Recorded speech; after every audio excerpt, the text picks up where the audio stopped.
buysman, not a salesman. I'm a buysman. I'm just trying to buy your house. How about mailmen? Anybody ever talk to a mailman about houses? Okay, we got one guy who did. If you haven't done that, that is the greatest way to find out. Trust me on this. Next time you see a mailman, pull over and just say, hey man, I'm buying houses in this neighborhood. You happen to know any good houses I could buy here? Any empty houses? I guarantee you right away, he will know 3, 4 addresses off the top of his head. They will be vacant. He will be able to tell you the story of what's going on with those houses. It's a divorce, and the lady just moved out last week, and the husband moved out last month, and it's 123 Oak Lane. He knows every address off the top of his head. He delivers mail there every stinking day. Okay? I pay mailmen $500 a lead for any houses that they give me.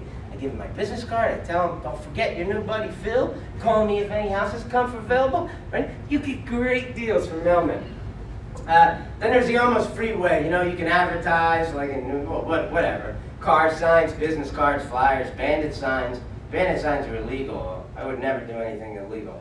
But maybe some of you people would.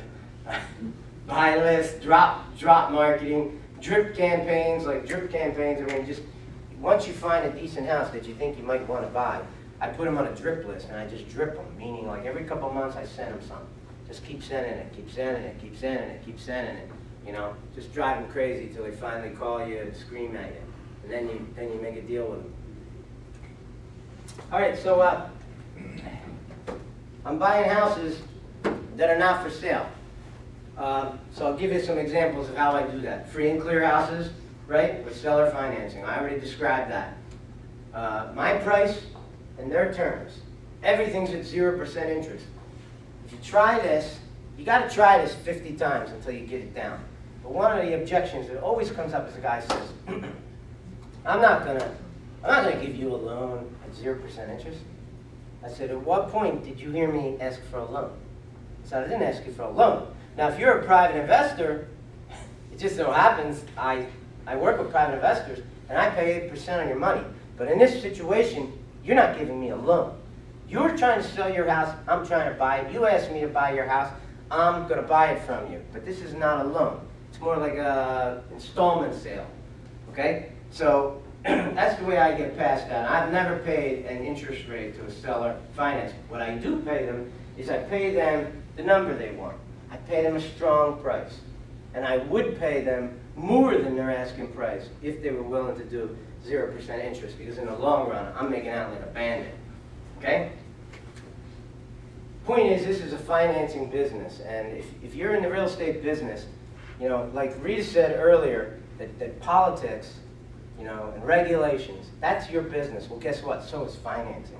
You can't ignore any of these things. Where I go to all these real estate meetings, some of the meetings have a policy where you're not allowed to talk about politics, really. Well, politics has an awful lot to do with real estate. So I'm glad that you got up there and said what you said tonight, because it's really important. So is financing. You got to understand what's going on. You know, I use private money. I don't always have seller financing combined with private money. Sometimes I use private money to buy houses for cash. I do that with bank-owned properties a lot. This bank-owned property that I just bought, I had a private investor fund the whole thing. And it's a great little story there. I'm the realtor representing myself. Now, if anyone's here ever tried to buy an REO, the bank won't let the principal earn money as a realtor. Okay? I don't know if anyone had that problem. But the bank will say, you're a realtor, you can't earn on this property because you're the principal. So I found a way around that. What I do is I buy the property in the name of a trust. Okay? And the trust would be 123 Oak Lane Trust. And I'm buying 123 Oak Lane. And I'm the realtor representing 123 Oak Lane Trust. And then I have a private investor who provides the proof of funds to buy the house for cash. And they say, well, is this private investor, you know, a beneficiary of this trust? I say, I'm sorry, but I'm not allowed to divulge to you who the beneficiaries are. And they say, well, are you a principal of this house? I say, no, I'm not. And the truth is, I'm not lying to them. A corporation I own is a beneficiary of the house, but not me. So it's a great way to get, so in this particular deal, I got a private investor to put up 100% of the money to buy the house, right? And I got paid $5,300 to be a realtor to represent myself on a transaction. Now that's, talk about no money down deals, that's a $5,300 positive deal. You know, not many of them come around, but grabbing bank-owned properties off the MLS is very possible, and all you need is some private investors to back you up. So I don't want to go too late tonight, so I'm going to zip through some of this stuff. If the house has an existing loan, I'm doing a subject to mortgage. Anybody here doing subject twos? No? Man, you guys, there's a lot of strategies out there. You got to try this. Taking over people's mortgages is a great way to buy houses, a great way. I'm meeting with a woman tomorrow who called my truck. Her house is easily worth $250 grand. She owes $201,000 on it as of today. I told her the only thing I can do for you is take over your existing mortgage. I'm going to take over her mortgage, and her payment should allow me to rent the house out for a couple $100s a month. It's going to be a no money down deal. I'm picking up a $250,000 house with none of my own money. All I got to do is show up with transfer tax money and make the deal. And I'm basically going to start making her payments. And she's going to sell me the house. I am the owner of the house. I have the deed. The mortgage stays in her name. And her mortgage company, she notifies, I give her a letter that allows me to be the property manager and handle the mortgage payments on her mortgage. I send that off to the mortgage company. Done deal. I got the house. A great way to buy houses. And there's tons of these out there, man. If you wanted to do nothing but subject to mortgages, you could do nothing but that for a living. A lot of times what happens with deals is I do a combination of all these things. A combination of seller financing with a subject to mortgage and maybe even a little bit of private money. So you need to learn all these techniques. How do you, Sure. how do you split the principal and interest on a tax return on a deal like that? How do you split the principal and interest on a tax return? Well, you're making all the payments, so you just do it. You just have your accountant split it. I thought you were going to ask me another question. Every time I bring up subject to, somebody in the room says, but what about the due on sale clause that all mortgages have? It is true that there's a due on sale clause, but as long as the mortgage company is getting paid, I doubt you're going to have any problems with it. I only know of one time in 22 years in this business that the bank actually exercised their right to take the house back. But that was a screwy arrangement, and I think the guy wasn't paying. There were some issues there, but you know, it's a great way to buy houses. Another thing I do is I rent to own houses. I don't know if anybody here does that, but it's a great way to get extra money. NROC, non-refundable option consideration. I got a house right now in Philly that I just finished fixing up, and I'm renting it for $2,000. So it's a beautiful home in a really nice neighborhood in downtown Philly. And if I were to rent this to just a typical tenant, I would get first month's rent, last month's rent, and 1 month's security, $2,000 a pop. That's $6 grand, okay? And then I could sell them multiple profit generators, but forget about that for this example. So I'm getting $6 grand when I rent it. So my formula is to do a rent to own with somebody. I want twice as much money. I want $12,000. Now a guy comes down, he gives me $12,000, $12,000 down, and he rents the property for $2,000 a month for 2 years. And I guarantee him that I'm going to sell him that building for the next 2 years, so he almost becomes, he has a legal right to buy that building for 2 years. He's almost the equitable owner. I guess he is the equitable owner. And for 2 years, I have to sell him that house through the agreed number. Now, why is this good? Because only about 30% of the time, the person actually exercises their right to buy the house. Now, if he can't exercise his rights in the first 2 years, legally, I don't have to sell him the house. But in most cases, what I do is I go, look, man, you know, I don't want to have any bad feelings. I adjust the price of the house. So I can maybe raise the price of the house up another 10 grand or something. And so this is a great way to keep good, strong tenants in your building. Because if a guy's put money into the building, one of the conditions of me selling him the building in 2 years is he has to pay the rent on time. Okay? And you can even make it so that he has to do some of the repairs, like things under $100 or something. Right? Because technically speaking, he's invested in your property now. Typically, if you do a rent-to-own deal with somebody, you are not going to hear from that person for 2 years, and your rent payments are going to come in better than anything else you got in your whole portfolio.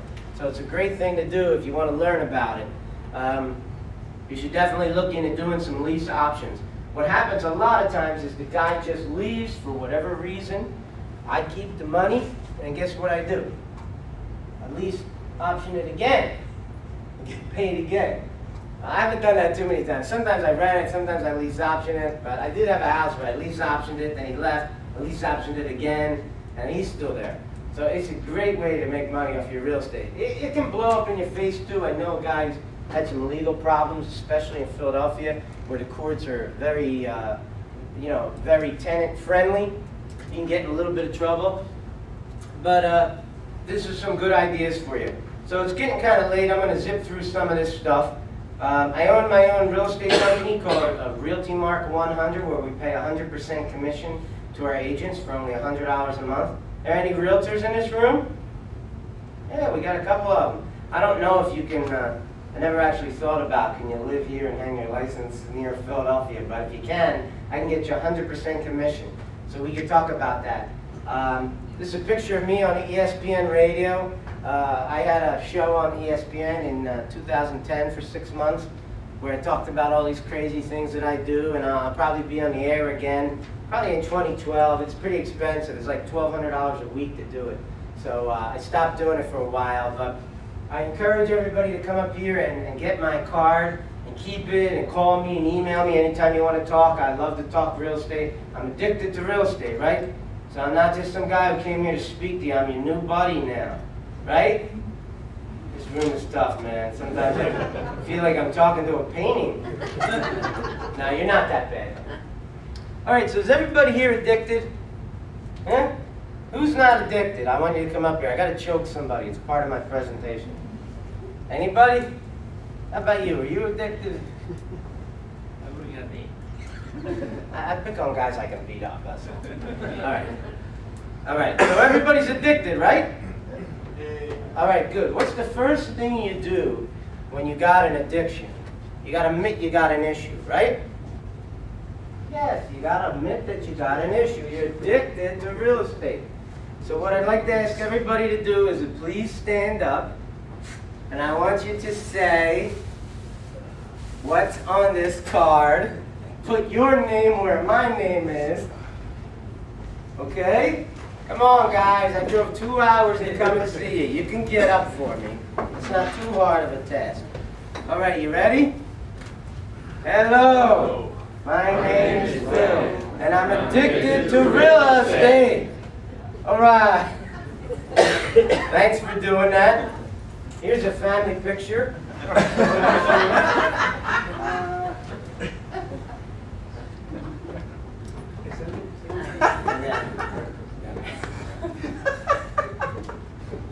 All right, you can sit down. And thank you for having me here tonight. If anybody would like to buy a copy of my book, it's 20 bucks. I'd be happy to sign it for anybody.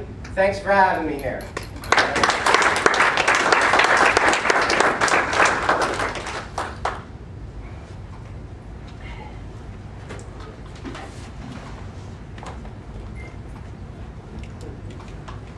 Is anybody interested in 2020? 50-50? See, you got me indoctrinated. 50-50 tickets still available? Anybody?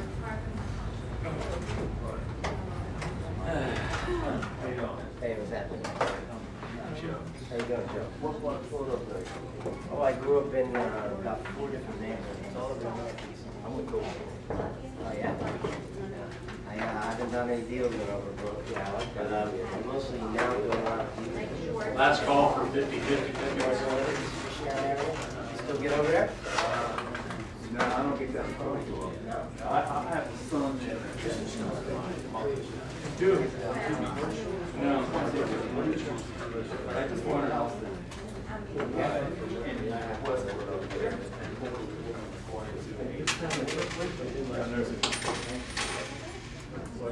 And it was a nice deal. Winning ticket is in a rough part of town. 982-9011.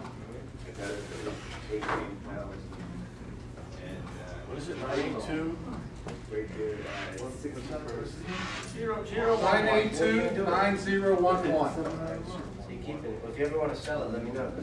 I do a lot of wholesaling off of real estate business. Oh, I got Man, if I would have bought 5 more tickets, that would have won. Next time you get to buy 5 more tickets. Yeah, please grab one. No, that's actually, Can I get Well, one if there's here? nothing else to add, I'd like to have a motion to adjourn. Okay, see you next month.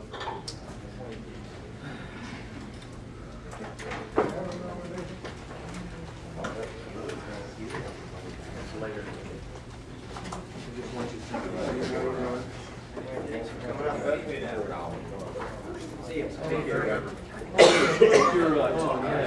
It was worth 25 just listening to you, but I know you talked about Thank you. Yeah, you talked about it over the phone with me. Appreciate the comment. There is, I try hard to entertain. on behalf of. What's your name? Because they, you know, the requirement is you have to give your federal tax. And I gave it.